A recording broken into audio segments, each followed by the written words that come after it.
In this week's episode of Bleach the Thousand Year Blood War arc, Ichigo battles Yhwach for the second time, the Quincy King reveals his ultimate goal, and the death of the Soul King signals the end of the world. Wow.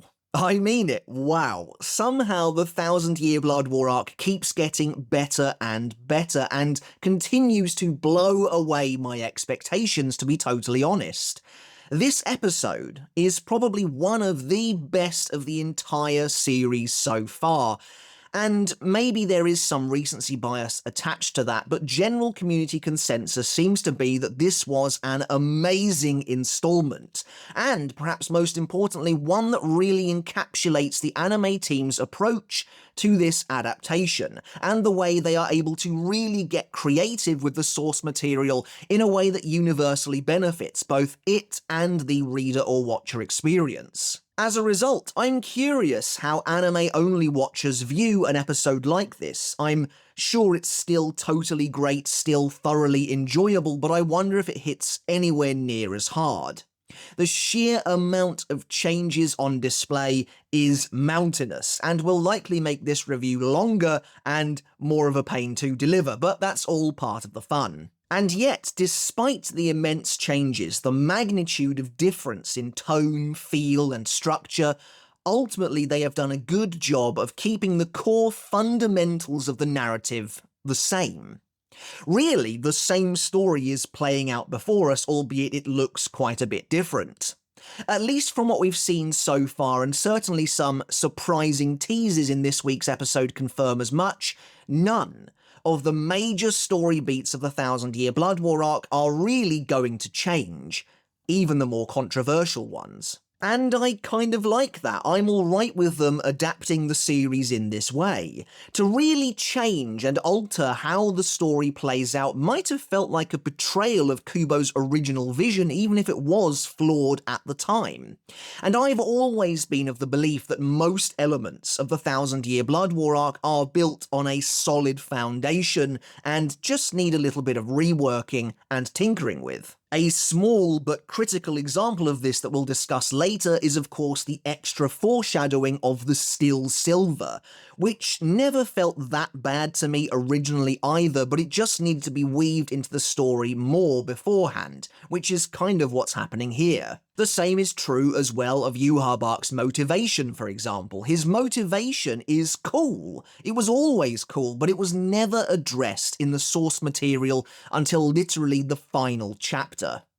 Yhwach had this nebulous goal of destroying the three worlds, but we had literally no idea why. Here, they are keeping his goal the same, but this time we're actually being told why and what's going on. Now we know what the heroes are fighting against and fighting for, as opposed to it just being some existential looming threat of a vague death. Anyway, we should really get started, as I'm already conscious of how long this review is going to be. So, as we begin our in-depth spoiler review and discussion of the Thousand Year Blood War arc episode 28, Kill the King, as always I'll be looking at this episode from the perspective of someone who has read all of the Thousand Year Blood War arc before, meaning there will be potential spoilers for the entire arc to follow, as we take a look at this episode to see what it added, what it changed, and what it took away from the source material. However, before we get started on the video, guys, when you're done with it, and if you enjoyed it and you want to see more from me and the channel, make sure to hit that subscribe button now in order to stay up to date with all of my videos, as it really does help out, it really does help to support me, and I really do appreciate it. Also, if you're wondering, I didn't forget to turn this on. Sadly, my light has died already.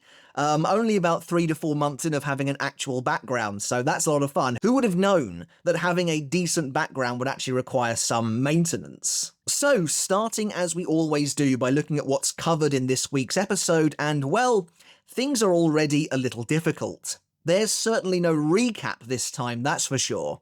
Before we do anything else, because I do think we're going to have to take this fairly slowly to deconstruct it successfully, let's take a look at the chapters covered in episode 28. First of all, there's chapter 612, Dirty, chapter 613, The Ordinary Peace, chapter 614, Kill the King, the title of this week's episode, chapter 615, All is Lost, Chapter 616, Mimihagi-sama, Chapter 618, The Dark Arm, Chapter 619, The Betrayer, and finally Chapter 620, Where Do You Stand? So that probably sounds like a lot, right? That sounds like an alarming number of chapters.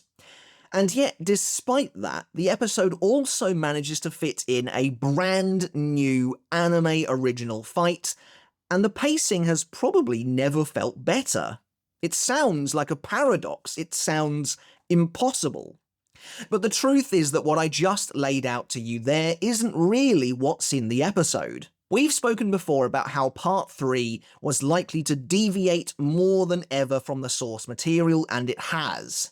Entire sequences, entire swaths of story are being rewritten and totally restructured. We're getting to the point where mentioning which chapters are being covered isn't really indicative of what's actually in the episode. Much of what is in these chapters will likely appear next week, and yet certain pages, certain panels from these chapters do appear in this episode, even when you might think they have no reason or right to. For example, let's take Chapter 618, The Dark Arm, the title of next week's episode. Nothing that occurs in this chapter actually appears in this week's episode, except for this one little sequence, this one shot, essentially, of Ichigo roaring at Yhwach, declaring that even if someone else had the means to protect the world, that doesn't mean he won't also try to. That's it.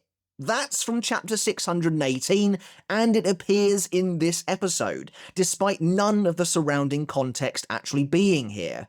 The circumstances are almost completely different. Ichigo fighting Yhwach is really the only sane causality. It's even crazier when you look at chapters 619 and 620. Again, nothing in those chapters appears here, except for the way the Soul King's palace is damaged. This blast that carves up the outside of the palace is very recognisable, and it appears in these chapters, but again, under totally different circumstances. In the manga, it is simply a result of the Soul King being further destroyed, being actually killed. But in the anime, it is caused by Yhwach forcing Ichigo up and through the palace itself at the end of their new fight. So hopefully that gives you some idea as to the depths of the difference between both the source material and the anime, but of course we'll dive into each and every moment in detail. To be honest, I'm sort of winging this. I'm not entirely sure what the best approach is. I think the best thing to do is do as we normally do, and go through the episode in chronological order, but I'll try my best to draw attention to where they've deviated greatly as we go, and what's been left out, for now at least. As with last week, I've already produced something of a prologue video to this, an accompaniment of sorts, looking in depth at the episode's opening scene. The mysterious flashback featuring Soul King Adnyeus and his son Yhwach at the moment of the splitting of the worlds, so make sure to check that out too if you haven't done already. Alright, anyway, let's get on with this behemoth and the spoiler analysis. So, as I mentioned already, the episode opens with a glimpse of what appears to be the Soul King's living eyes, glittering with a full spectrum of colour. In my opinion, this represents the different races of the world of Bleach, reflected upon his divine gaze. This is followed by a strange, otherworldly flashback, or maybe vision is more appropriate, featuring a young Yhwach and his father Adnyeus submerged within the primordial sea. I'm not going to go too deeply into this, as like I said, I just released a half-an-hour long video on the subject, but what I think we're being shown here is twofold. Yhwach aging rapidly in the way he does is designed to show us the passage of time. He's not literally growing up like that in a matter of seconds,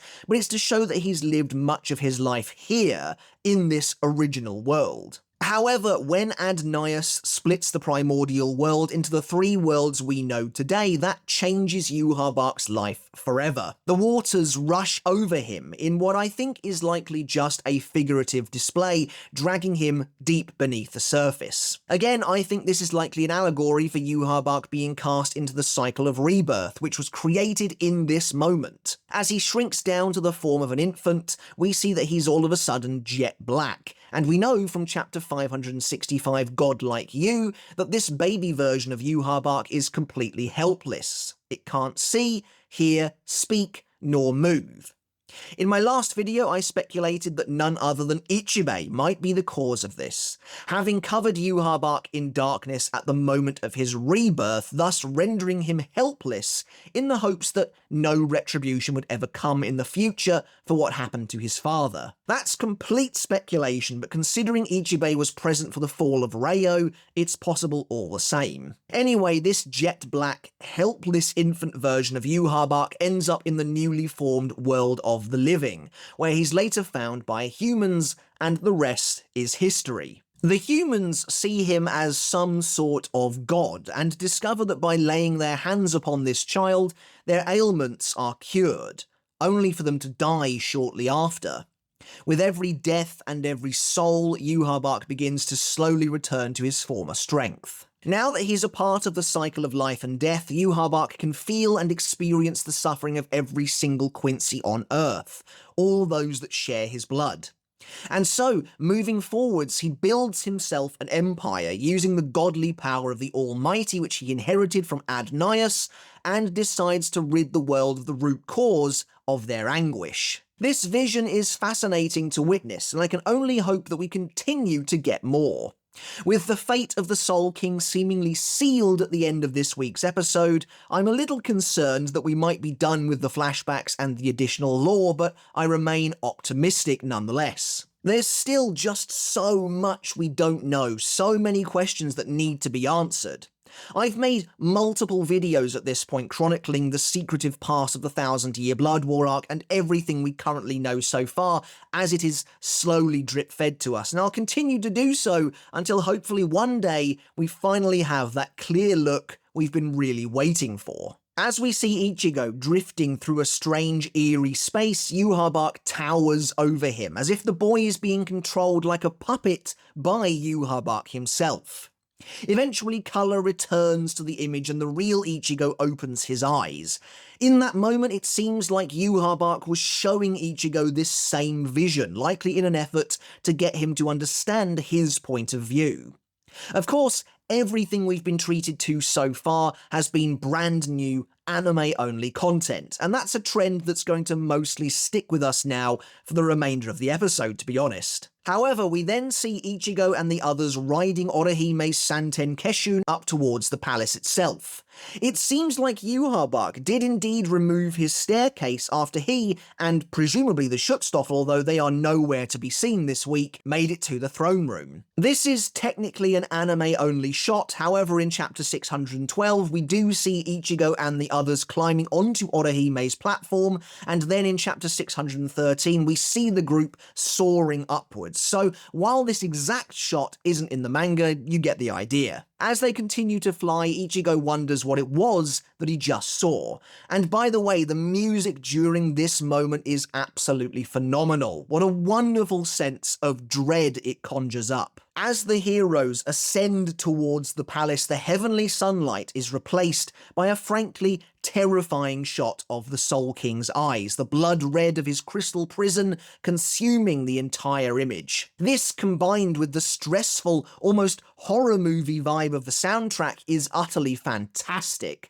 Something terrible has happened here, but not only that, you really get the sense that terrible deeds have been committed here for many, many years. The Soul King's visage itself is a grim reminder of that fact, and the way the anime uses him here tells the viewer immediately that actually maybe this guy isn't completely a victim in this circumstance after all. Something sinister, something that's been set into motion over 1,000 years ago, is occurring behind the scenes for sure. But of course, we're not quite done with the royal palace looking suspicious just yet. It wouldn't be truly ominous after all without Ichibei, and the newly resurrected leader of the Zero Division simply sits quietly pondering Ichigo's fate. Before we move on, let's discuss what's been cut from the manga so far in this episode.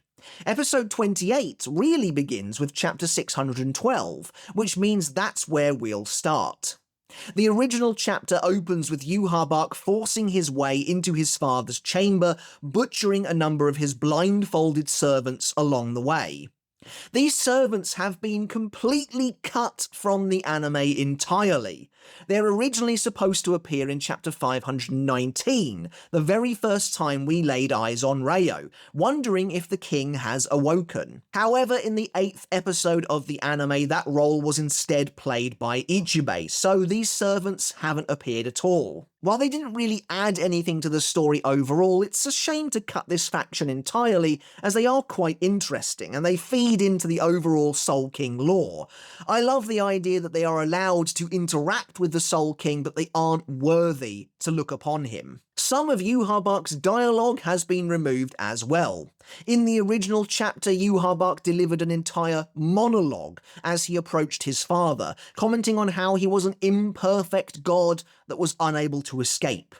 He would also note that perhaps Ryo even foresaw this very day, before running him through with his blade. This was essentially the cliffhanger of chapter 611, but redone and expanded upon, and with a mistake in the manga corrected.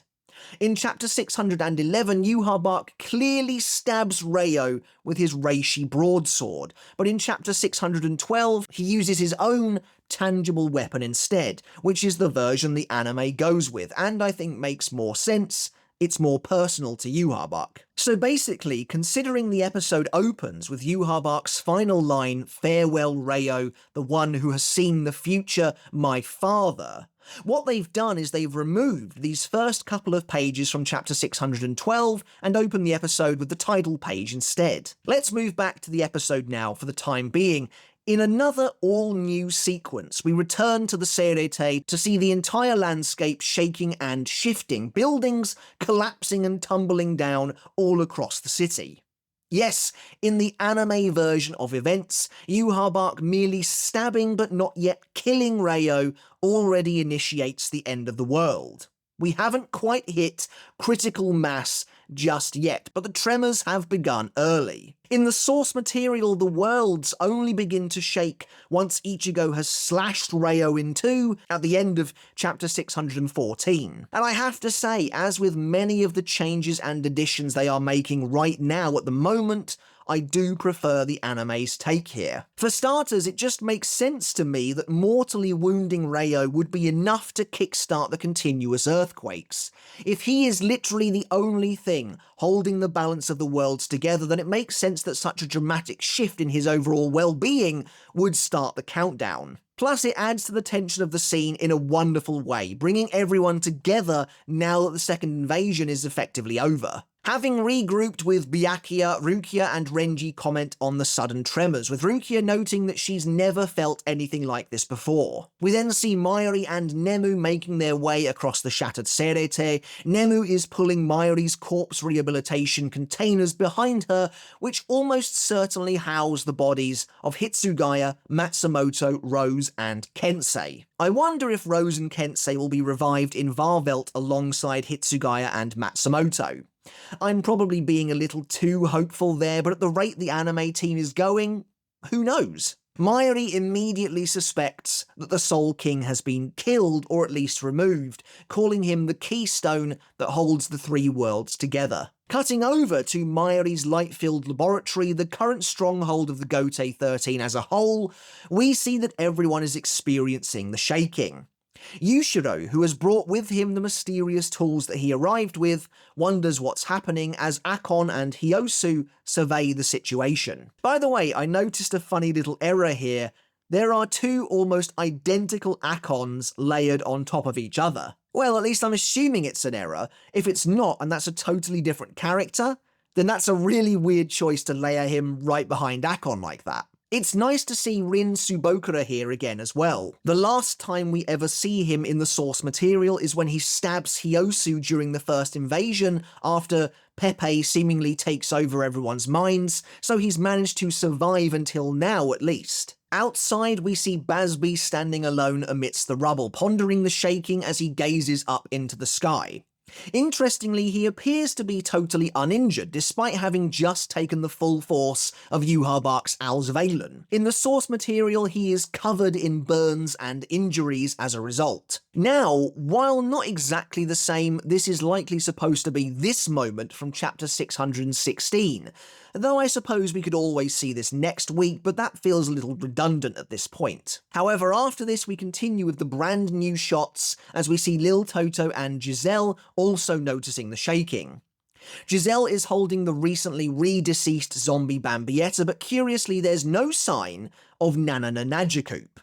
We last saw him as he was struck by the Alsvalen, so I wonder if this really does mean that he's been written out, killed in that moment, despite the fact that Bazby also is hit directly with the beam. He did receive a piece of death art from Kubo towards the end of part 2, but if he really is gone, then it means a major upcoming Aizen moment is either cut or reworked entirely. Also, it definitely looks like Robert was killed off-screen by the Alsvalen as well, which sucks. The anime didn't even reveal his name, doing him one step dirtier than the source material in that regard. Up next, we have one of the big surprises of the episode.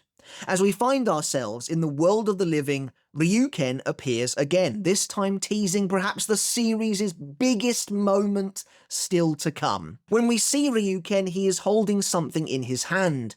It looks like a cluster of tiny crystals, a nice head-scratcher moment for those that haven't read the manga. However, for those of us that have read the source material, well, this is major foreshadowing, the likes of which we didn't receive in the original story. Ryuken is holding pieces of still silver in his hand, extracted from the heart of his deceased wife Katagiri. The silver will eventually be forged into an arrowhead, later used to rob Yhwach of all of his powers in the very final moment of the final battle, allowing Ichigo to kill him. Yes, the anime is already setting up Yhwach's eventual defeat, which is fantastic to see. I really hope we actually get a badass shot of Ryuken forging the arrowhead later on down the line too. But I'm so glad to see this here. If the anime continues to do a decent job at showing us the existence of this magical arrow, of showing us how Ryuken was the one to bring it to being, and then give us a plausible means for how Uryu was able to land his hit, I think it will work so much better. Again, they are clearly committed to even the most controversial aspects of the story, but I hope, they have plans to really improve them. I've always maintained that of the Deus Ex Machina moments in Bleach, I actually quite like the still silver arrow. Is it perfect? Absolutely not. Certainly not in the way it's incorporated in the manga, but the meaning behind it is wonderful. Despite Yhwach proclaiming himself as an all-father to his children, in reality, he is a cancer on the world of Bleach, as I've said before. There may be some nobility to be found in his goals, but let there be no mistake. As far as he is concerned, this world and its inhabitants, Quincy and all, exist for his sake, for his taking, as he says, and so to see him get a taste of his own medicine when the still silver arrow effectively hits him with an Alsvalen of its own, representing those who had their lives stolen away by him in an instant, it's a brilliant, cathartic moment.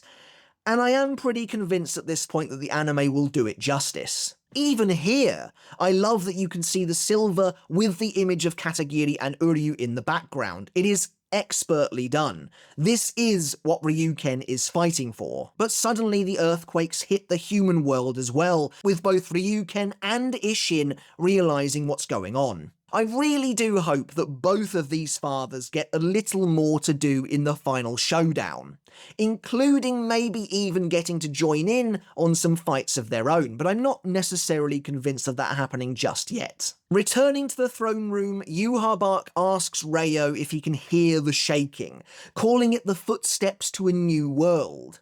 Resting his hand upon the crystal, Yhwach notes that he will end his father's endless humiliation. The only line from his monologue at the start of chapter 612 that was kept in the episode. There's definitely a tenderness to the way Yhwach places his hand upon the crystal, which is interesting to see. So, all of that was completely brand new, taking us right the way through the introduction of the episode. And in doing so, we've effectively skipped over not just the entirety of chapter 612, but chapter 613 as well, as Ichigo arriving in the throne room with his friends behind him is actually the cliffhanger of 613.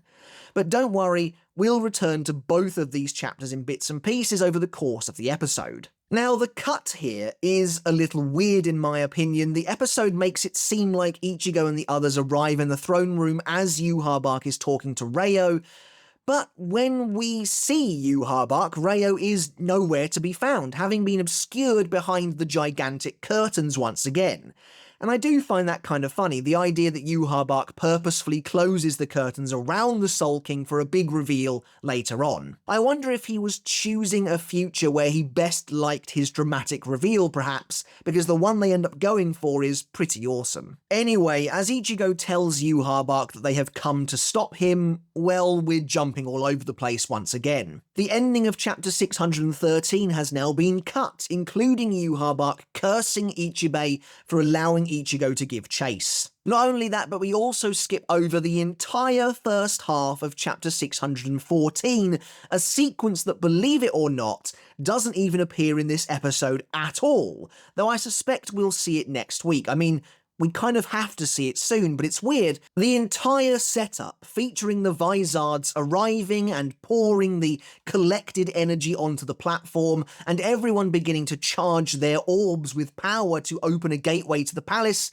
is meant to happen before Ukitake's big sacrifice. But it kind of looks like we'll be barreling right into that moment next week, to be honest, so I'm not entirely sure what order things are going to play out. Also, something else minor to note is that while it doesn't necessarily mean anything at all, Ukitake doesn't appear during the shot of all the characters holding their orbs in the opening, meaning maybe Ukitake falls prior to them trying to charge the gate this time around. I am a little curious about that. I'm pretty sure they teased that Ukitake was going to be getting additional scenes, but I mean, we are rapidly running out of time. Anyway, after the opening, we get this awesome new shot that circles around the Soul King's palace before bringing us into the throne room itself. There are a lot of really cool creative shots this week, and I'll make sure to point out some of my favourites as we go. For the most part, these next 2 pages are actually pretty faithful to the manga. Yhwach tells Ichigo that he foresaw his arrival, and Ichigo wonders what's going on with the Quincy King's eyes. Yhwach comments that his eyes are the proof of a true Quincy, but don't get too ahead of yourselves. Almost immediately we find ourselves in the realm of brand new content once again. Rather than Yhwach dramatically revealing the Soul King as he does here in the manga, instead Ichigo reaches for his 2 blades in an awesome pose, telling Yhwach that he achieved his new powers to stop the Quincy King's plan. Yhwach comments on Ichigo now having 2 blades. To be honest, right here I thought he might bring up old man Zangetsu, but instead he immediately challenges Ichigo to a fight, mockingly wondering if Zangetsu will just break once again. As Ichigo rushes towards Yhwach conjures a massive blast of flaming blue energy, which, by the way, is the shot taken from the first opening, and the 2 come to blows. I don't think it needs to be said, but this is a totally new fight. I mean completely new.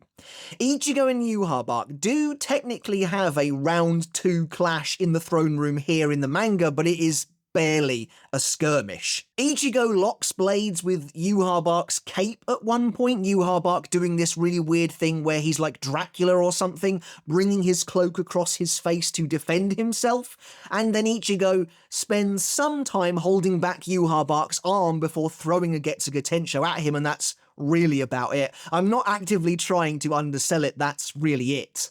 Their entire confrontation isn't bad necessarily, but it is truncated and in some places awkwardly panelled, and Ichigo himself never gets the chance to truly showcase what his new Zanpakuto can do, which is really what I think everyone wanted. Here, the anime has taken great steps to rectify that, with a massive new fight scene between the two that serves as a fitting follow-up to their initial clash in episode 7. It's kind of funny actually how both battles between Ichigo and Yhwach have been extended and reworked greatly so far.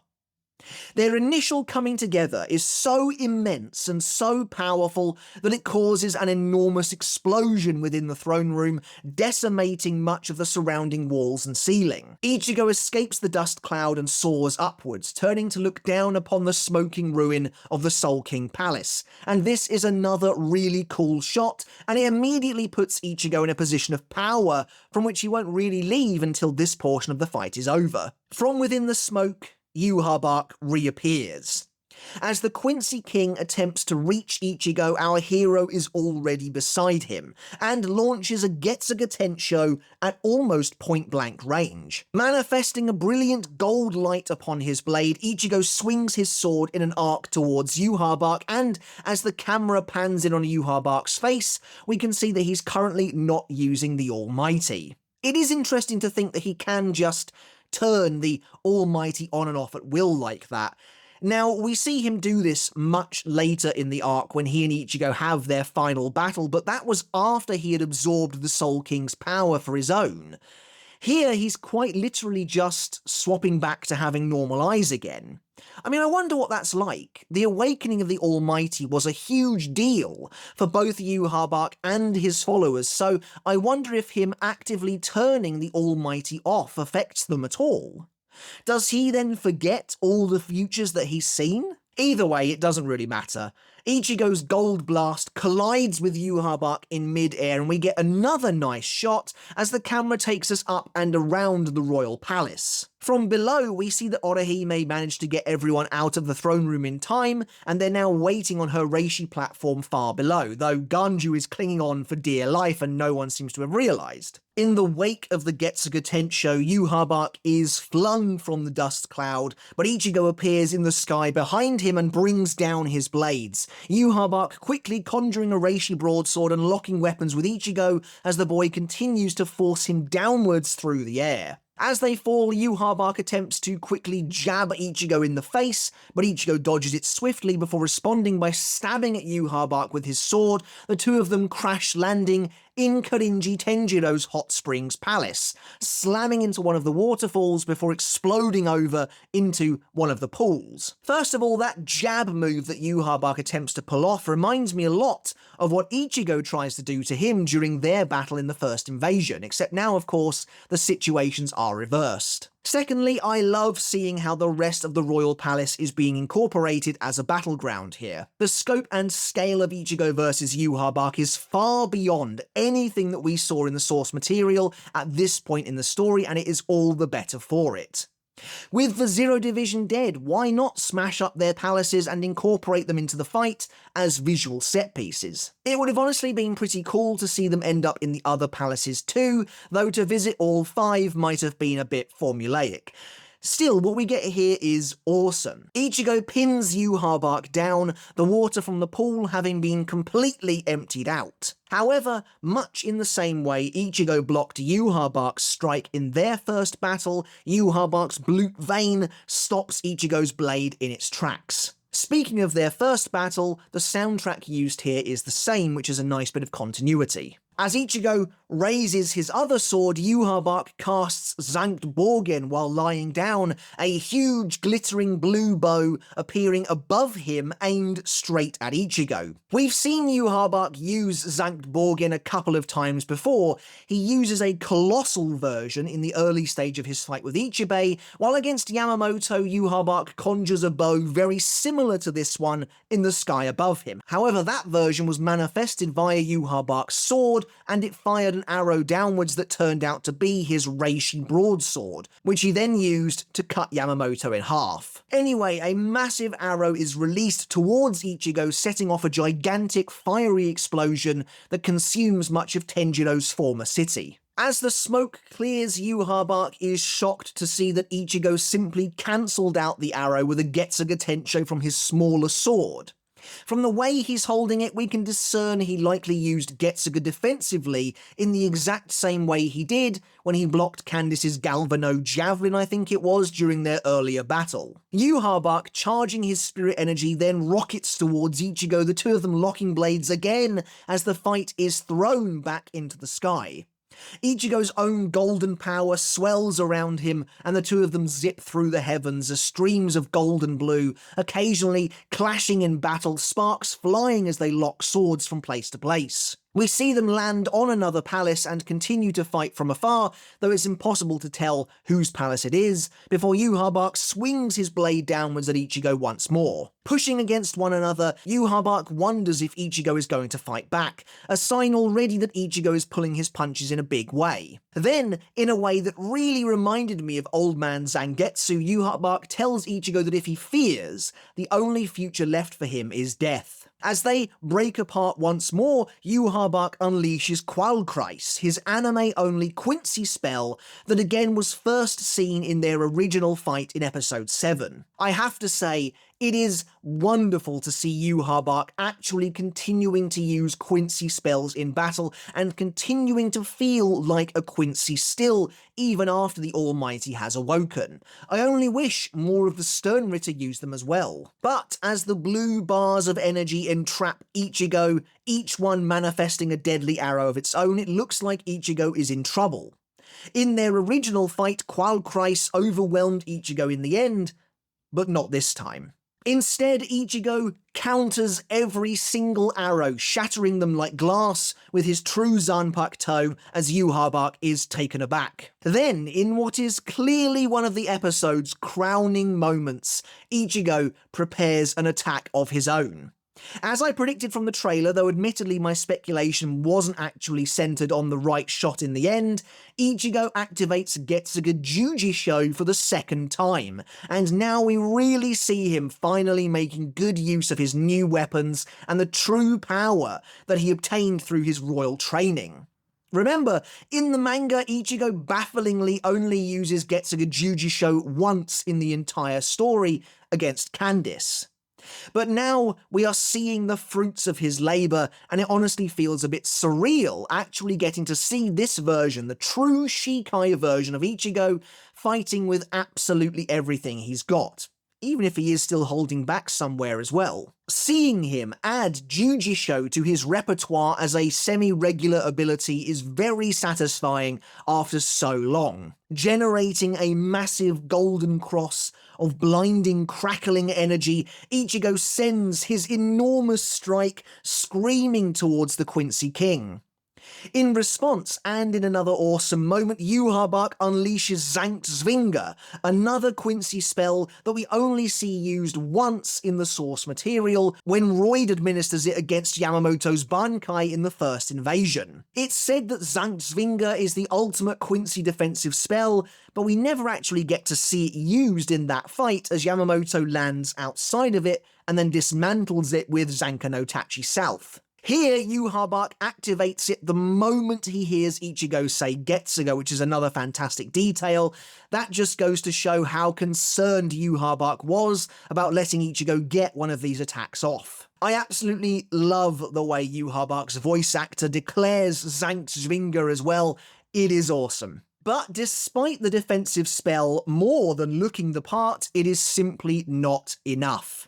Getsuga Jujisho whirs ferociously and relentlessly through the sky, gilding the battlefield in gold before slamming into Yhwach, completely washing over his defenses in a cataclysmic blast. In another really cool shot, we get to witness the sheer size of Getsuga Jujisho up close. The brilliant, almost sun-like golden cross completely dwarfs the royal palace and the surrounding cities themselves. In fact, the mere act of standing in this attack's presence is akin to being beneath Gremmy's meteor. It coats the air in a blinding light and sends powerful shockwaves thundering across the ground. Orihime herself is dumbfounded by Ichigo's new strength. Again, another nice observation. For Ichigo's friends to really see just how much he's changed and grown is a great little stepping stone. And now I have to wonder if Ichigo will ever be given the chance to see how strong Orihime and Chad have become. Orihime? Perhaps, based on the final battle. Chad, well, I'm not so optimistic. Having been struck by Getsuga Jujisho, Yhwach falls from the sky and smashes straight through the rooftop of Ichibe's mountaintop dojo, completely totaling the building and reducing it to rubble and splinters. I can't overstate how incredibly powerful Ichigo feels in this moment. With Yhwach crippled and seemingly defeated on the ground beneath him, Ichigo stands tall, the raw power and force of Getsuga Jujisho still churning away in the background, still carving into the very sky itself. And that's actually another really cool little detail regarding Ichigo's newest power. It's so very strong and dense that it always seems to hang around for a bit afterwards, as if burrowing into the very air. We saw the same thing in the aftermath of Ichigo's attack on Candice, for example, and so yeah, Getsuga Jujisho must be so absurdly dense with spirit energy. There's also something both breathtaking and fitting about seeing Ichigo in such a state. He stares down Yhwach with a totally stoic yet all-powerful demeanour. This is perhaps the godliest Ichigo has ever felt, his true power at last set free, and here in the anime, in these new scenes, we are actually getting to experience it. Ichigo's entire form is shrouded in gold, and interestingly, the cross of Getsuga Jujisho behind him even slightly resembles the 4 irises of the Soul King himself, imprinted upon the very sky. As Ichigo tells Yhwach that it's over, the Quincy King lies upon the smashed ruins of Ichibe's temple. Musing to himself, he notes that Ichigo's royal training has indeed made him considerably stronger, even going so far as to reveal he knows of the existence of Irazu Sando. When Yhwach's knowledge of this shocks Ichigo, Yhwach tells him that their battle isn't over. He's yet to use the Almighty after all. If you thought it was too easy, well, that's because it was. Before we move on to that though, it is cool to at least get some kind of gauge as to how strong Ichigo actually is right now. I'm thinking about making a video on this in the very near future, but really this is one of the best looks we've ever had at how powerful he is in this arc. When Ichigo faces off against the Bambis in the second invasion, it is extremely one-sided. And to be honest, after seeing this, it's not hard to see why. In fact, Getsuga Jujisho against Candice kind of feels like massive overkill. Also, it's intriguing that Yhwach is aware of Irazu Sando. Clearly, he does have an intimate knowledge of most things involving his father, but I kind of wonder when and how and why he would have learned of its existence, especially since the purpose of Irazu Sando seems to be to find a suitable successor to Reo. Anyway, at exactly 9 minutes and 9 seconds into the episode, it's crazy how they keep getting away with this, Yhwach unleashes the Almighty, and with it comes a towering column of blue power. This power transforms into multiple giant bows, each one aimed at Ichigo.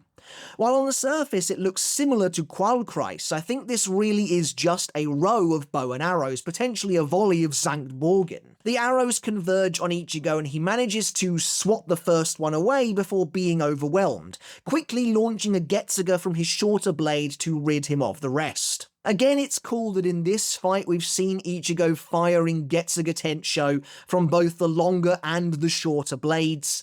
So, with his new Zanpakuto then, it is confirmed he can fire regular Getsuga Tensho from both swords, and he can use the shorter sword to deploy a more defensive Getsuga. And of course there's Getsuga Jujisho employing both swords at once. As Ichigo attempts to rush Yhwach, the Almighty allows him to remain confidently one step ahead at all times.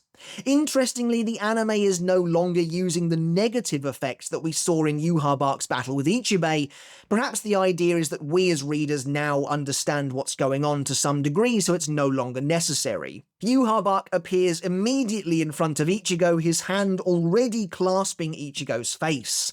And as Yhwach comments on the difference in their strength, he detonates Ichigo's face in the same manner he tried to do to Ichibei during their fight when Ichibei laid his bare hand upon Yhwach's skin. In a slightly awkward-looking sequence, the explosion sends Ichigo flying upwards, the boy smashing into the base of the palace itself. Yhwach stands above Ichigo, though upside down, and tells him that the more he turns his blade against him, the more he will fall into despair. This feels like a little tease of their final battle where Yhwach comments on Ichigo despairing, though I have to wonder quite how much of the finale might be changed based on present events. Here, Ichigo is already facing off against and experiencing the power of the Almighty, which never happens in the source material. Originally, Ichigo himself doesn't actually face the Almighty until that final battle in Varvelt, long after Yhwach has absorbed the Soul King's power for himself. So now they're making Ichigo fully aware of what Yhwach can do, even if he doesn't quite understand the scope of it yet, which is interesting, but I like it too, as it gives something material for Ichigo to strive to overcome. In another cool shot, Ichigo attempts to swing Zangetsu at Yhwach, but the Quincy King counters and sends Ichigo smashing upwards through the palace. This is the shot I mentioned earlier that actually comes from chapters 619 and 620, though again, absolutely nothing else from those chapters is present here, and I do wonder if maybe it will show up again when the palace falls into even greater disarray. Ichigo is thrown upwards through the floor and back into the throne room, shocking his friends who have decided to return apparently. And so a defeated Ichigo lies before Yhwach, who rises up ominously before them all. And with that, that's the entire new fight between Ichigo and Yhwach in episode 28. I mean, it's incredible stuff, and it looks to me like it is designed to completely replace their showdown in the manga during this section. I do wonder if the fight will continue at least a little bit later on. Based on the trailers, I still think we've got a battle between Ichigo and Uryu coming, but it'd be nice if they kept in Yhwach's line about murdering Ichigo's mother somewhere and him not having the strength to say he'll kill Yhwach as a result, as that helps to hammer home the more personal stake in this battle that Ichigo has. But thanks to this fight, Ichigo in particular is in a much better place here in the story than he was in the manga, which is ironic as he's currently a crumpled up, defeated mess on the ground. But looking at the long game, this is better for him. He's had a chance to actually show us how strong he really is, and the progression of his growth makes a lot more sense. In their first fight, Yhwach without the Almighty was able to overpower him easily, even if Ichigo did manage to get a couple of hits in. Here, Yhwach without the Almighty was completely dominated by Ichigo, but once the Almighty was activated, the tables were turned. Next time they meet? Who knows at this point, and that's very exciting. Anyway, we then return to the Serete far below for yet another new scene. Renji and Rukia note that the tremors are continuing and decide to head to Kisuke to try and learn more. Meanwhile, we get a cool shot of several other Shinigami surveying the battlefield: Shinji, Hinamori, Soifon, and Omaida, who is carrying his little sister Moreo. These guys were shown to have met up in last week's episode and have clearly decided to stick together. Of course, their original regrouping from the manga was cut, showing Shinji and Momo rescuing Omaida from the Soldat, which is a bit of a shame. Omaida wonders if the other captains and lieutenants are going to be alright, to which Soifon replies that, well, he managed to survive. Again, seems a little harsh since Omaida basically saved her life, and cutting the scene where Shinji and Momo rescue him also means they cut one of Omaida's best ever moments. Him carrying both his unconscious sister and captain while trying to fend off the enemy army. At the same time, Shinji compliments Hinamori on her healing abilities, which is very nice to see. I hope we get a little more of this sort of interaction in the future. Seeing Shinji and Hinamori working together is great, though to this day I still feel like this version of Hinamori looks like a totally different character. Soifon continues to wonder what's going on, to which Shinji says they'll leave her behind if she keeps yapping. However, Soifon vanishes, leaving the others to follow in her wake. We then cut over to the medical room inside Mayuri's light-filled laboratory, where we see a mortally wounded Kenpachi lying in a hospital bed. Standing over him is Ukitake, who is attempting to save the defeated captain's life, all the while pleading for someone to not die yet. Honestly, I don't know why, but this is an awesome shot of Ukitake. The sheer desperation on his face is palpable. Now, what's interesting about this scene, though, is that Ukitake could feasibly be talking about two different people. The most obvious answer is that he is pleading for Kenpachi to stay alive as he tries to restore him.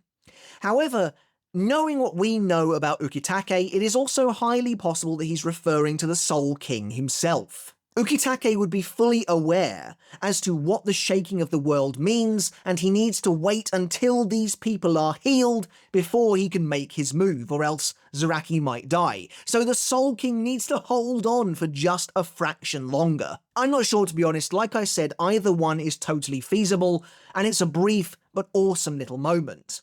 As the camera pans upwards on either side of Kenpachi, we can see both Hisagi and Yumachika also receiving treatment. Next up, we see Mayuri and Nemu continuing to move their zombie containers, but in the background, you can briefly see a character clad in white as they move through the cityscape. I think this is probably supposed to be Byakuya, having gone on ahead of Rukia and Renji. After all, by the time Rukia and Renji entered the stronghold in chapter 612, Byakuya is one of the few characters already there. As we arrive at the stronghold, and yes, this is all new content still, I will let you know when it isn't, trust me, we see Yushiro helping Kisuke to build the platform using the tools he brought. We can overhear Akon mentioning needing a tremendous amount of spiritual pressure to create the gate, so the plan to enter the royal palace has already been set into motion by everyone. It's cool as well that there are just way more people here than there are in the manga. Now, admittedly, that is kind of the point of the scene in the original version. Shinji and the others are supposed to arrive and find it basically deserted, indicating that the Gotei's forces are both spread thin and effectively wiped out. But I like this too, especially since there's no reason for the 12th Division characters to not be there. Nanao asks Kisuke a simple question. If the war stems from the original conflict between Shinigami and Quincy from 1,000 years ago, then why did Yhwach and his men leave the Seirete behind without first wiping out all of the Shinigami? Surely that's what they're here to do. At this point, we return to the royal palace, and the awkwardly flat-looking Ichigo. Why does this keep happening to him in this arc? I've no idea.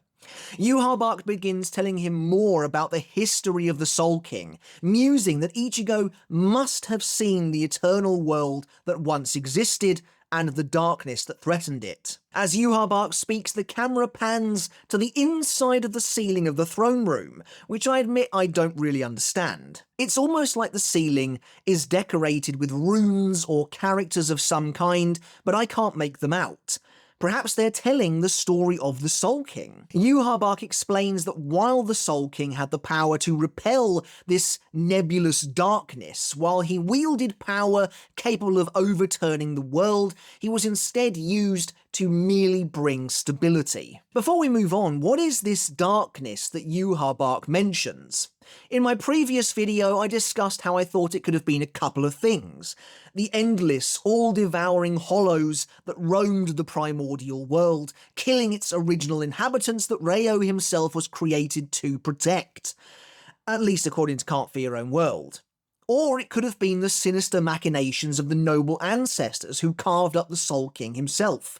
However, some people have also commented on how it might even be referring to Hell. If you hadn't noticed, Hell is never talked about when the three worlds are discussed. It's only ever Soul Society, the world of the living, and Waco Mundo, despite Hell being its own separate realm.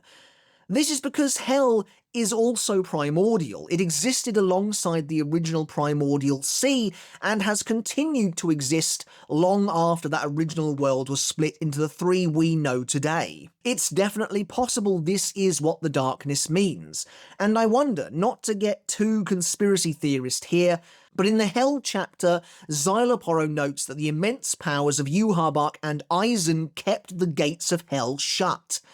What if originally it was Ryo's power that did the same thing? What if that is what Yhwach means by repelling the darkness? Yhwach notes that thanks to his father's eyes, the Soul King saw 1,000 years into the future, though I'd have to assume it was probably even further than that, and saw everything, including the tragedy of the Quincy race. It's at this point that Yhwach drops a huge bombshell on us. He reveals his father's true name, Soul King Adnyeus.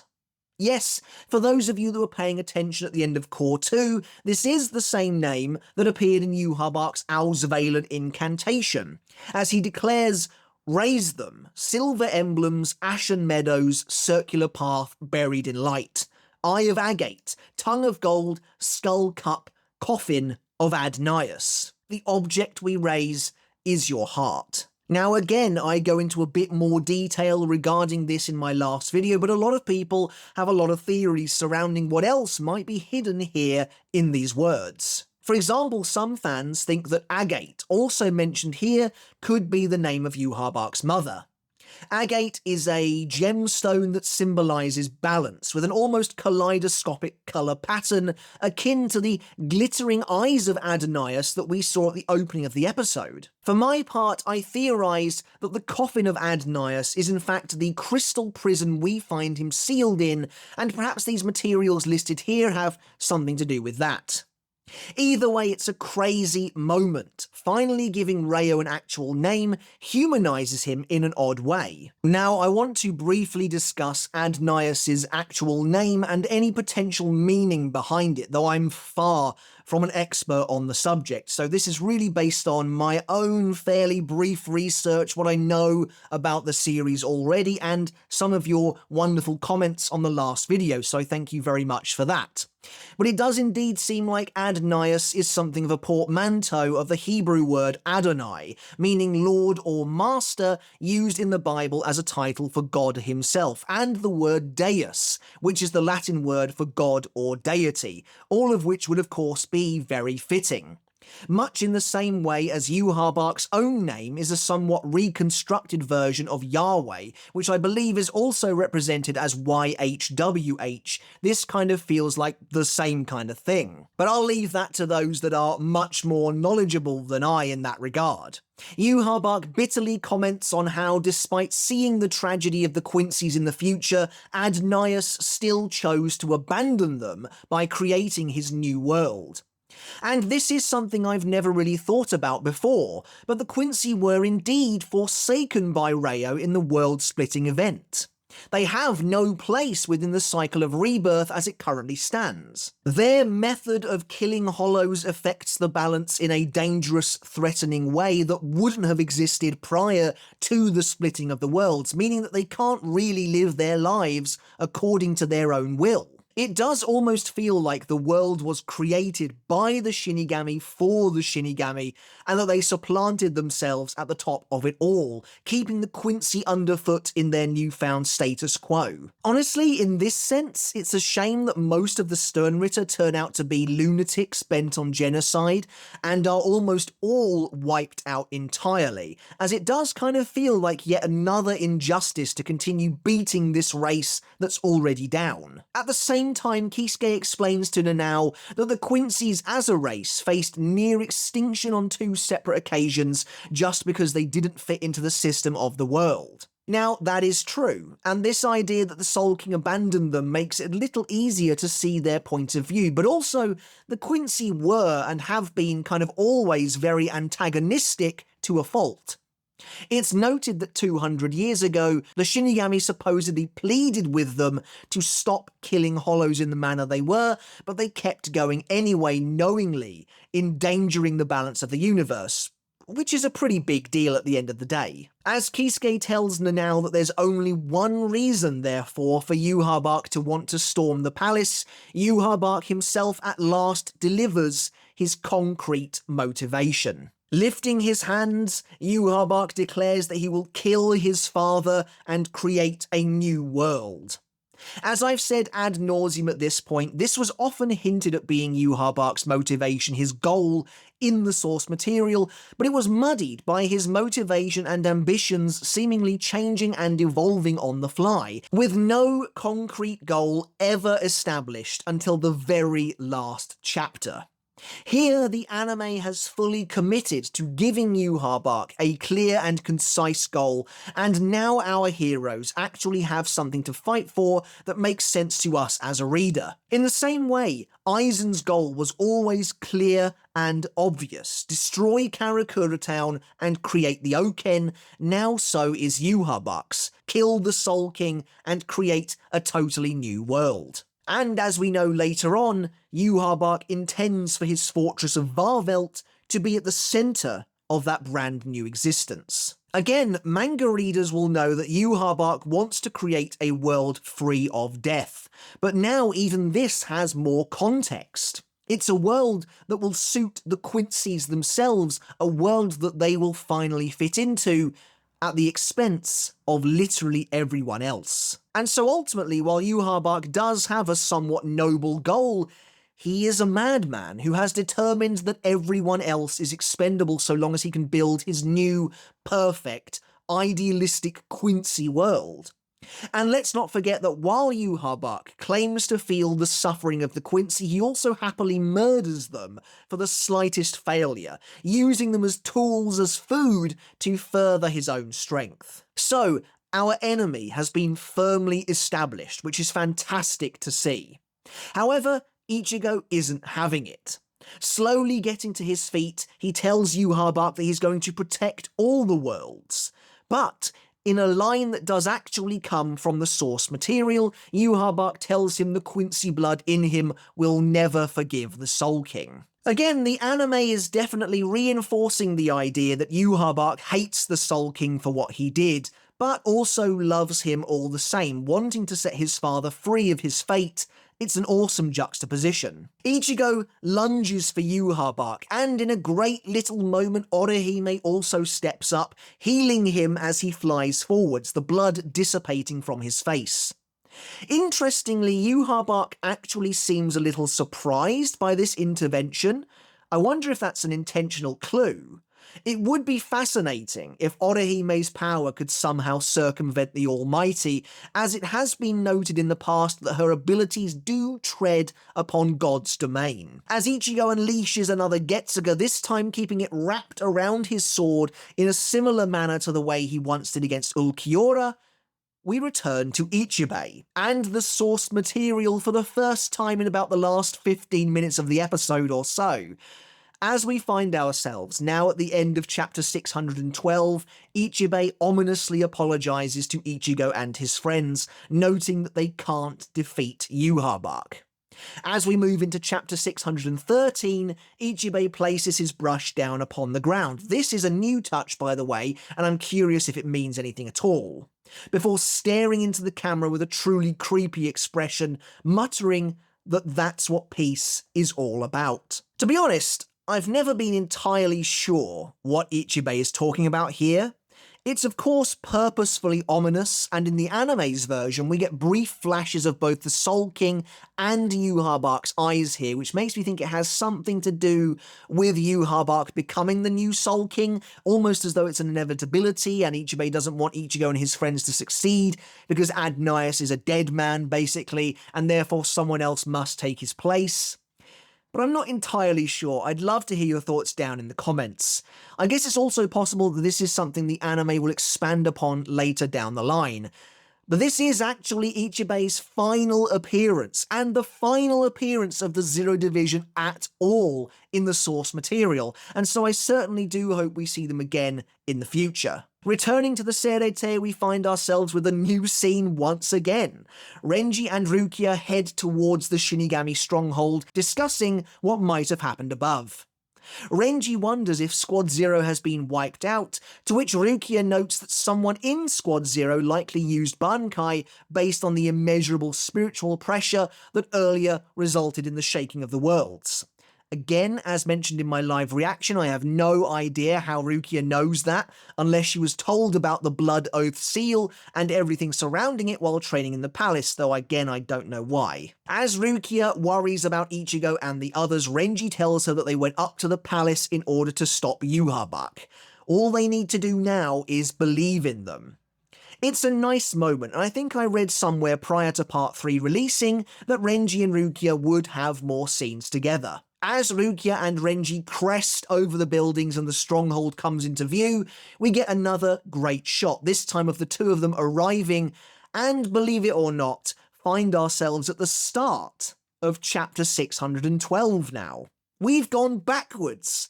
Renji and Rukia arrive at the stronghold early in this chapter, and so in terms of source material content covered in this episode, we're now back at the start of our earlier chapter list, which is a great showcase for the magnitude of restructuring they're undergoing. Shinji notes that Renji and Rukia have arrived, and here a scene is cut from the manga. In the original chapter, Renji speaks with Shinji upon their arrival, noting how badly wounded he is. However, Amida steps in to defend Shinji, explaining how he saved them from Basby earlier using Sakanade. Since Shinji's confrontation with Basby in Part 2 was cut, I did wonder, hopefully, if they might just show it here quickly instead as Amida explains what happened, but no, it has been cut entirely, removing even more of what Shinji actually gets to show in this arc. Also cut is the following scene where Soifon stands up for Amida and explains that Hinamori healed both her and Mareo, while Renji whispers to Rukia that Soifon has mellowed out somewhat. And finally, the last part of the scene was also cut, where Shinji recalls that everyone received a distress call from the stronghold ordering them to disengage from any enemies they were currently fighting and head immediately there instead. Here in the anime though, Shinji doesn't even think that Urahara was expecting them at all. This is a little odd, only in the sense that it makes me wonder how the battle between Renji, Rukia and Basby actually resolved in the end. Did Basby flee after being hit by the Owl's Valen and somehow surviving, or did Renji and Rukia just kind of decide, actually we've had enough of this, we're going to bail and leave? As the gang enters the stronghold, Urahara informs them he's going to need their help, and now this is where things get murky once again. While scenes appear to have been cut from the manga, it is possible entirely that they could show up later. However, with events unfolding in the way they do at the end of the episode, I don't really think there's going to be any time for some of these moments. So, as they enter the lab, the scene where Yushiro introduces himself to the gang has been cut, as has Soifon's comedic reaction to seeing Yoroichi's brother, including the joke where she tries to give him some pocket money. But also missing is the scene where Shinji asks Kisuke where everyone is, leading to Kisuke giving us a breakdown of the current whereabouts of every division, which I always quite liked, as it felt like a way for Kubo himself to get back on top of the second invasion, which by this point had somewhat spiraled out of control. Also in the source material, this was the final ever appearance of Komamura. Let's just say I'm hopeful he'll be handled a little better in the anime, though he doesn't seem to have made it to the stronghold just yet. I also liked the little moment where Shinji side-eyes Byakuya after it's revealed that Byakuya left Rose and Kensei with Mayuri, showing Shinji's inherent suspicion of the mad scientist. It's also at the end of this scene that Kisuke reveals his plan to everyone. They're going to assault the royal palace. However, we don't get that moment in this episode at all, only the hint earlier regarding the gate. Instead, we return to the royal palace, and this is why I think Ichigo and Yhwach's somewhat awkward showdown in the palace has effectively been totally replaced. As Ichigo tries to strike Yhwach, the king blocks his sword with his bare hand, telling Ichigo that he's arrogant for thinking he's the only one who can protect the three worlds. As Ichigo screams that even if he's not the only one, he still isn't going to run away. Like I mentioned earlier, this little exchange is actually taken from all the way ahead in chapter 618, a whopping 6 chapters from the last manga scene we just looked at. so it is all over the place right now. At this point, Yoruichi enters the fray, surrounding Yhwach with razor-sharp wires designed to slice him apart the moment he moves. Again, this is in the source material, but it doesn't appear until chapter 615. So as you can see from the way the anime team is liberally taking certain bits and pieces from each chapter, they are planning on rewriting essentially this entire showdown in the throne room, all the while cherry-picking certain parts from the source, which I definitely think works. To be clear, I don't have any inherent issue with the way the showdown plays out in the manga, aside from it maybe feeling a little lacking in general, certainly in comparison to what we've seen in this episode, but it's interesting to see how different the two really are. Now, Yoruichi actually names this wire technique in the anime, which she doesn't do in the manga. Tenshi Heiso Hisaki Kumoi. Immediately, however, Yhwach sets the wires aflame with blue fire, incinerating them entirely. This is different to how he frees himself from the wires in the manga, and again that doesn't come until later. When Mimihagi emerges to stabilize the Soul King in chapter 617, Yhwach simply steps forward and breaks them to pieces. Also, the fact that Yhwach can simply conjure up the Quincy's blue flame like this makes me wonder if he was the one responsible for setting Waco Mundo alight originally. At this point, specks of fire drift backwards, landing upon the curtain surrounding the Soul King. The curtain is slowly burned away, at last giving Yhwach his dramatic reveal. Here we actually find ourselves back at the second half of chapter 614 that we abandoned much earlier in the episode, as Yhwach tells Ichigo that he foresaw everything. From resurrecting Ichibei to being talked into chasing after Yhwach by the monk himself. Interestingly, in both the manga and the anime, Yhwach calls Ichibei Osho here, whereas he normally defiantly calls him by his true name.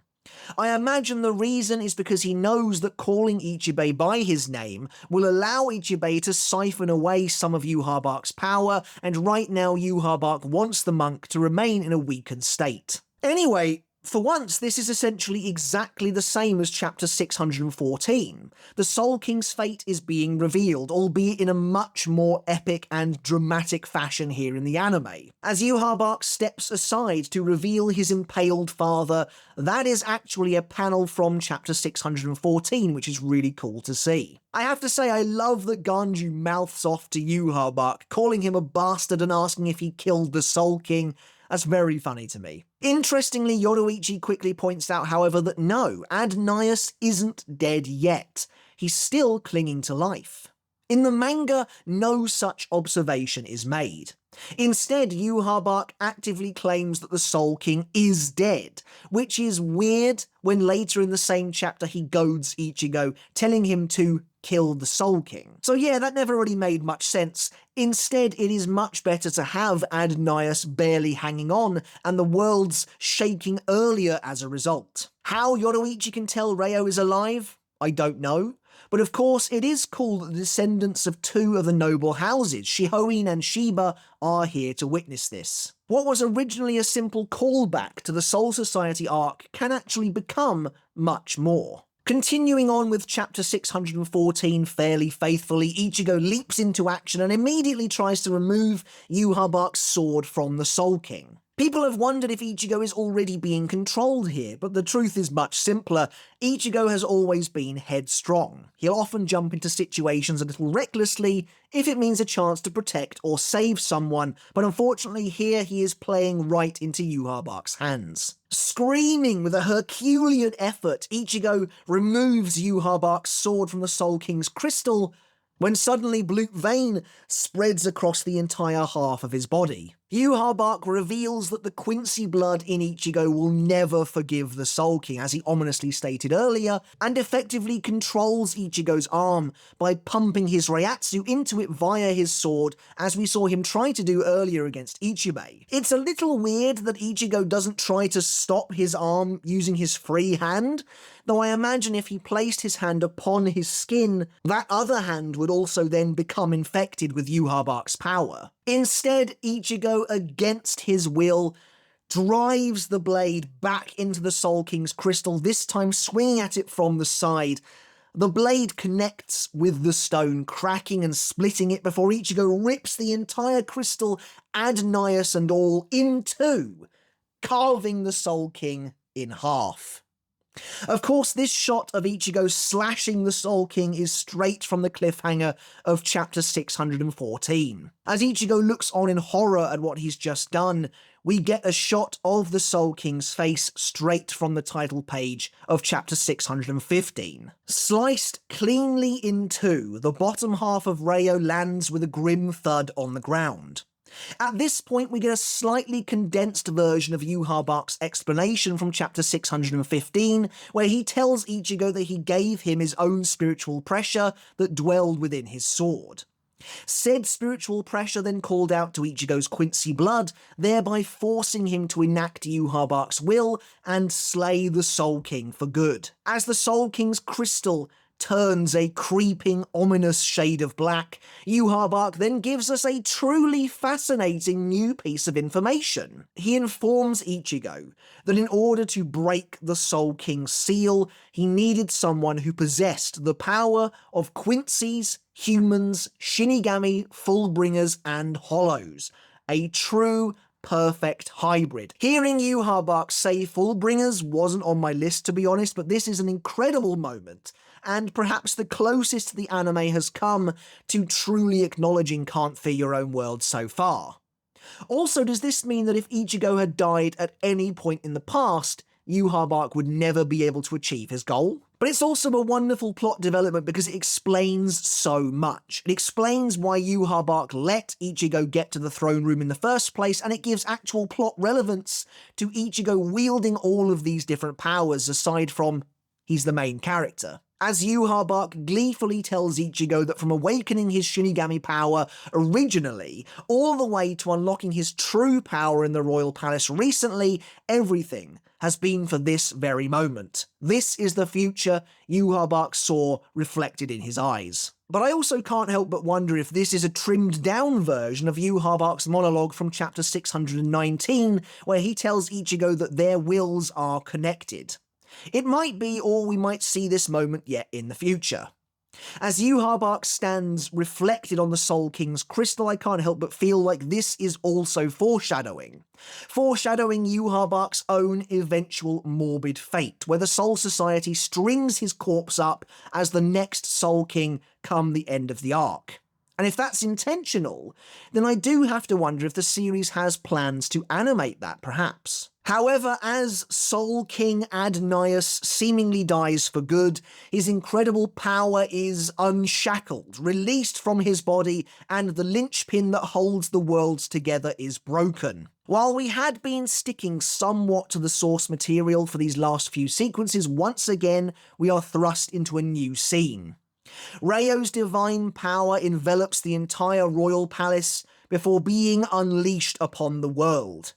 In the immediate vicinity, the Serete is violently destroyed, buildings toppling in a blinding, almost angelic light. Within Mayuri's lab, alarms start ringing and the entire ceiling collapses, Akon and Hyosu barely getting out of the way in time. Again, this does happen in chapter 615, but on a much smaller scale. In the manga, Kisuke looks up to see the ceiling breaking apart, but it's nothing quite like this. Hueco Mundo and the world of the living also begin shuddering tremendously now.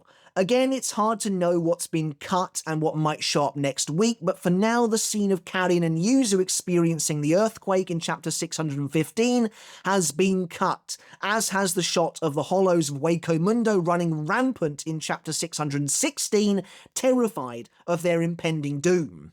The Soldat, wondering if Yhwach wanted to bury them alongside the Soul Society, has also been removed, but the small moment between Ichigo's friends in the human world is here and slightly extended. Mizuhiro is seen on what looks to be Twitter to me, which is really weird, trying to find information about the earthquake itself, but there's no news about where it's originating from. When Tatsuki wonders how an earthquake like that can even exist, Mizuhiro suggests that it might not be a normal earthquake after all. At this, they all seem to realize that it might be something related to the Soul Society, and Tatsuki looks at the soul ticket that was given to her by Kyoraku, wondering about Ichigo. Now, I have a couple of things to say about this. First of all, it's a bit odd that Tatsuki and the others are in the exact same place they were the last time we saw them, considering that was at least a couple of days ago now. I guess time works differently in the Soul Society, but still that's a bit weird.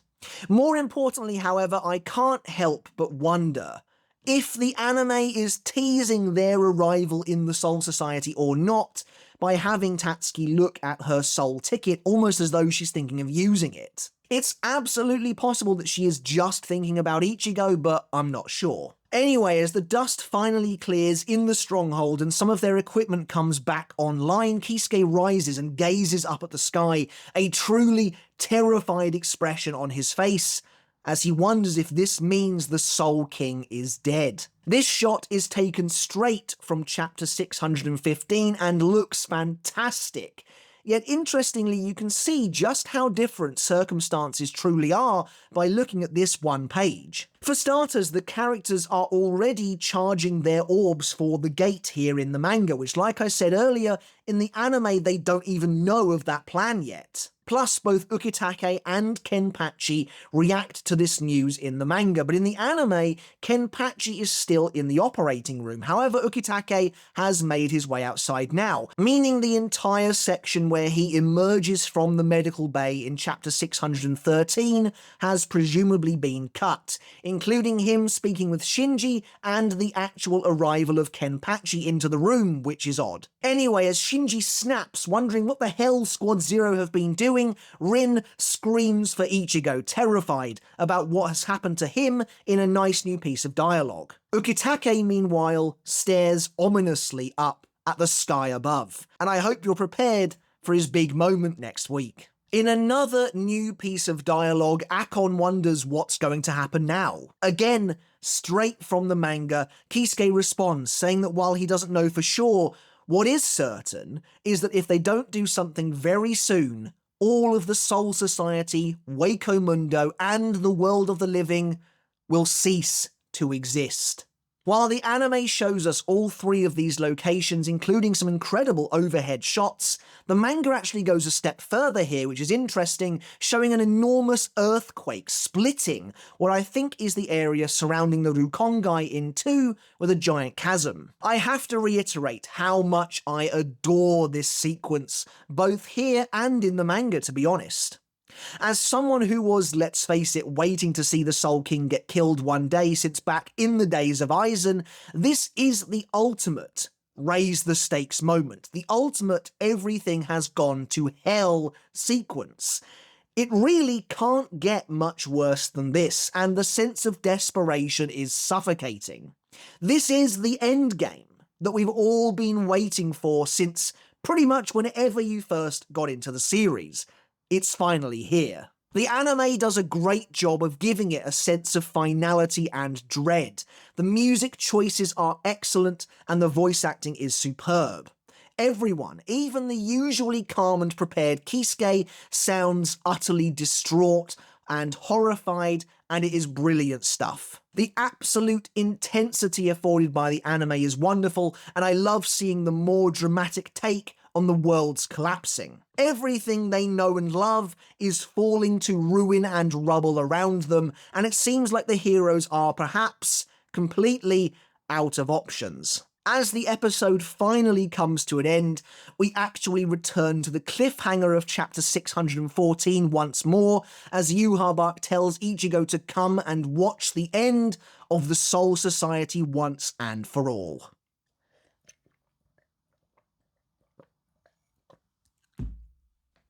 Oh, wow.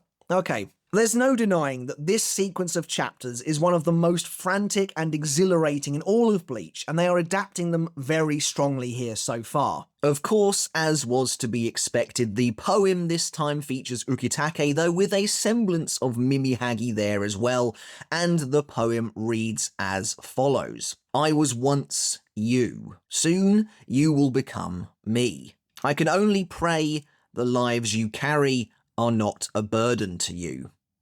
And of course, the next episode is titled The Dark Arm. And I do think that this poem is Ukitake speaking to the Soul King himself, or speaking to Mimihagi to be more precise, talking about how Mimihagi will become Ukitake, and that he hopes the lives that the Soul King carries aren't an actual burden to him. There's of course no Sternritter in Memoriam once again this week, and I'm not going to go too in-depth into predictions because frankly this is way too long as it is. But how could I not lavish this episode with the detail and discussion it deserved? I mean, what a phenomenal 20 minutes or so. It is incredible stuff, and we've combed over it frame by frame, shot by shot, in excruciating detail, somehow turning it into a video this long to try and get the most from it that we can. So if you're still here at the end of this absurdly long video, know that while my voice doesn't, I appreciate you greatly, and I hope you enjoyed it. In regards to next week, well, it's going to be Ukitake's big moment to shine. It may very well be his final episode, though I have a feeling they will stretch that to episode 30 as well. It's getting harder to make predictions, to be honest, due to just how much they are adding and restructuring. It's also possible that Aizen makes his long-awaited return next week based on the chapters they should be covering, but again, if we end up with plenty of new content, I could maybe see Aizen's return being made the cliffhanger of episode 29, perhaps. Either way, I'm still hoping we get more in the way of Soul King flashbacks. I hope that despite his apparent actual death this week, we're not quite done with that just yet, but we'll see. Anyway, that's it for my exhaustive, comprehensive spoiler analysis and review of the 1,000 Year Blood War Arc episode 28, Kill the King.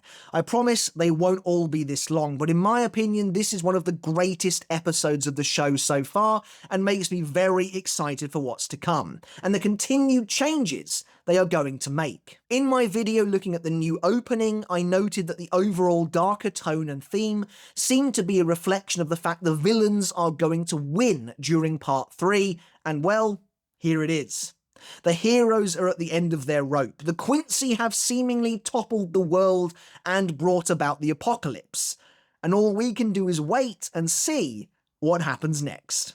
Alright everyone, thank you so very much for watching as always. Again, apologies for this video being as long as it is, but I hope you enjoyed it, and I hope you got something of value from it as well. As always, I want to end the video by saying a massive thank you and giving a huge shout out to my wonderful supporters over on Patreon, without whom I simply wouldn't be able to do this, so thank you all so very much. If you enjoy what I do here over on YouTube, you too can support me over on Patreon by visiting the link down in the description below. By becoming a patron at the $1 tier a month, you can get your name in the credits of every single video just like this, and at the $2 tier or higher, you can get every single video I release absolutely free of baked-in YouTube ads. Alright everyone, again, thank you so very much for watching. I hope you enjoyed it, and until next time, I'll catch you later, and I'll see you then.